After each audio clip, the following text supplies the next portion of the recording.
Do you feel the vibes? Welcome to திவிஸ் tech ஈகாம்.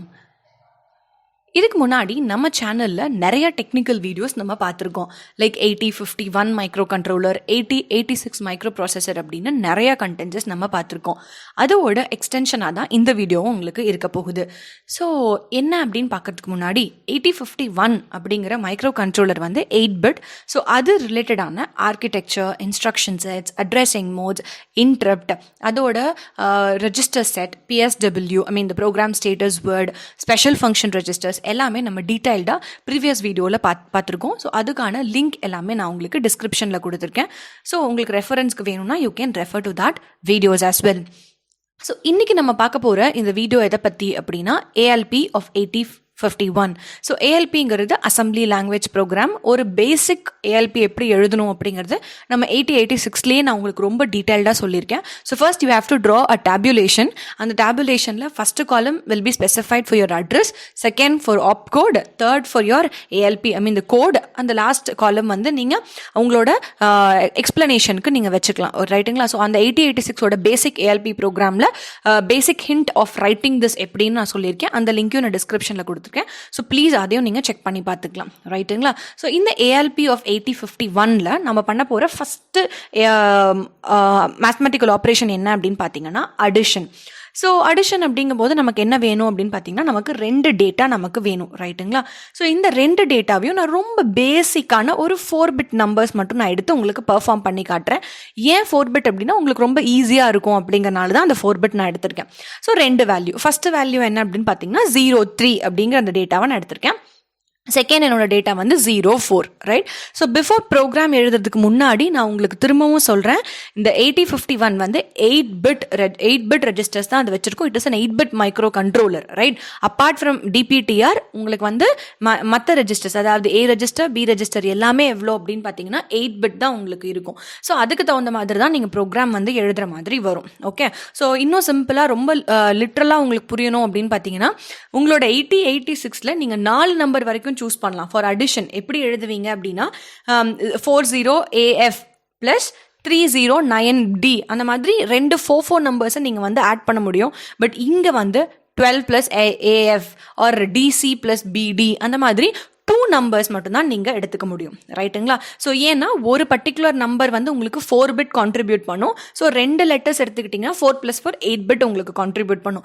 அவ்வளோதான் இந்த மைக்ரோ கண்ட்ரோலர் பண்ண முடியும், ரைட்டுங்களா? It is a very basic micro controller. இதை நீங்கள் புரிஞ்சுக்கிட்டீங்க அப்படின்னா ஃபியூச்சர் வர அட்வான்ஸ்ட் வீடியோஸ் எல்லாம் உங்களுக்கு ரொம்ப ஈஸியாக இருக்கும். That is why I'm repeatedly telling you this contents, right? So இப்போ நான் வந்து 2 டேட்டா நான் எடுத்துட்டேன். ஒன்று 03, இன்னொன்று 04. இது 2ஐயும் நான் ஆட் பண்ணணும். இதுக்கான ALP தான் நான் இப்போ எழுத போகிறேன், ரைட்டுங்களா? So addition I want to add to those numbers. First என்கிட்ட இருக்கிற ரெஜிஸ்டர் என்னன்னு பார்த்தீங்கன்னா A ரெஜிஸ்டர், இன்னொன்று வந்து B ரெஜிஸ்டர். பட் நான் என்ன பண்ணுவேன் அப்படின்னா என்னோட B ரெஜிஸ்டரை நான் ரொம்ப டிஸ்டர்ப் பண்ணவே கூடாது.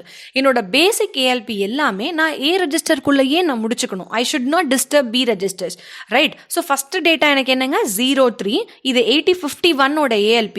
அதனால நான் 03 என்னன்னு போட்டிருக்கேன், #03 அப்படின்னு நான் போட்டிருக்கேன். Because whenever you call immediate values in 8051 you have to put a hash symbol before that immediate value, making a microcontroller to feel that to be as a real immediate value, ஓகேங்களா? So இது வந்து நம்ம addressing modes பார்க்கும்போதும் instruction sets எக்ஸ்பிளனேஷன்லையும் நான் சொல்லியிருக்கேன். Because ash போட்டிங்கனால அது immediate வேல்யூன்னு micro controller புரிஞ்சுக்கும் அப்படின்ட்டு.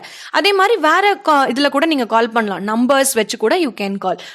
அட்ரஸை கூட நீங்கள் கால் பண்ணலாம். அட்ரஸில் இருக்கக்கூடிய வேல்யூவை கூட யூ கேன் கால். ஸ்கொயர் ப்ராக்கெட்டில் 4200 அப்படின்னு போட்டிங்கன்னா அந்த டேட்டாவை கூட நீங்கள் கால் பண்ணலாம். So for that type of different addressing modes you can refer to the addressing modes of 8051 video available in our channel, right? So coming back to ALP of 8051, நம்ம #03 அப்படிங்கிற வேல்யூவை நம்ம ஏங்கிற அக்யூமுலேட்டர் ரெஜிஸ்டருக்கு மூவ் பண்ணியாச்சு. இங்கே வெறும் A தான் வரும். 8086ல நீங்கள் AXன்னு போட்டிருப்பீங்க, பட் அது 16 பிட்டுங்க. 8051 அப்படிங்கிறது it is an 8 bit. So அதுக்கு நமக்கு A அப்படிங்கிற ஒரு லொக்கேஷன் இருந்தால் போதும். அதுவும் இல்லாமல் அக்யூமுலேட்டரே இங்கே எவ்வளோ தான், 8 பிட் தான். ஸோ அதான் நான் யூஸ் பண்ணியிருக்கேன். ஆல்ரெடி சொன்ன கன்ஸ்ட்ரெயின் என்னன்னு பார்த்தீங்கன்னா B registers you should not use okay, ஏன்னா பேசிக் அரித்மெட்டிக் ப்ரோக்ராம்ஸ். ஸோ நம்ம என்ன பண்ண போகிறோம் அப்படின்னா டிரெக்டாக 0.4 நான் அப்படியே அக்யூமுலேட்டர் வேல்யூ கூட ஆட் பண்ணிக்கிறேன். ஸோ அக்யூமுலேட்டர் ஆர்டர்லேயே எனக்கு என்ன இருந்தது, 0.3 இருந்துச்சு, 0.4ங்கிற வேல்யூவை நான் அப்படியே எங்க கூட ஆட் பண்ணிக்கிறேன். So accumulator value will get updated now. Okay, so அதை தான் நான் இங்கே பண்ணியிருக்கேன். செகண்ட் ஒன், இதில் இன்னொரு சின்ன ஹிண்ட் ஆஃப் 8051 என்னன்னு பார்த்தீங்கன்னா, உங்களோட இன்டர்னல் ஆப்ரேஷன்ஸ் எல்லாத்தையோட ரிசல்ட் வரும் பார்த்தீங்களா, அதை நீங்கள் எங்கே ஸ்டோர் பண்ணணும் அப்படின்னா எக்ஸ்டர்னல் மெமரி, எக்ஸ்டர்னல் லொக்கேஷனான டிபிடிஆரில் தான் மூவ் பண்ணும்.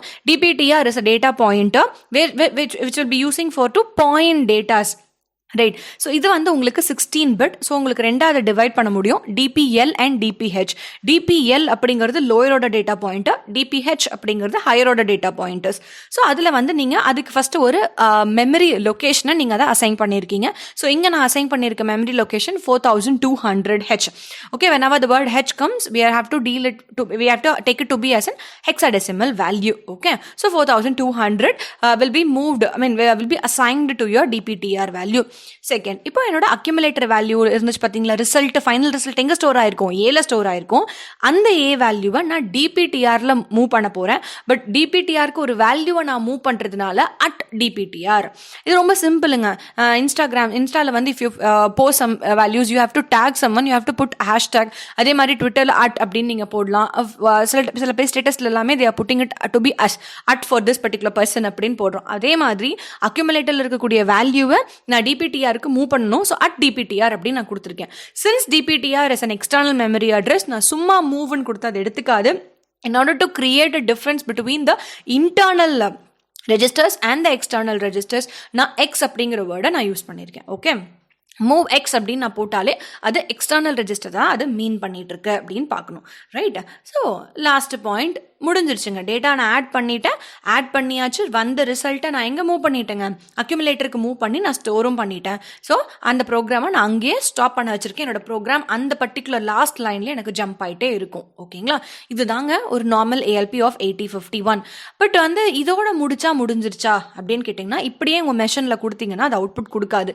You have to tell the microcontroller the origin of your address, so origin of your program, I'm sorry. So 4100 அப்படிங்கறதா நம்ம வந்து origin of my program நான் சொல்லியிருக்கேன். ஸோ மைக்ரோ கண்ட்ரோலர் எங்கிருந்து என் ப்ரோக்ராமை ரீட் பண்ண ஆரம்பிக்கும், 4100ங்கிற லைன்ல இருந்து எனக்கு மூவ் பண்ண ஆரம்பிக்கும். பட் ஒன் மோர் பாயிண்ட் என்ன அப்படின்னா, we have to clear all the carries because எல்லா ரெஜிஸ்டர்ஸ்லையுமே வந்து லாஸ்ட் ப்ரோக்ராமோட ரிசல்ட் ஸ்டோர் ஆகிட்டே இருக்கும். I need to clear before starting a new program. That is why I'm giving clear C.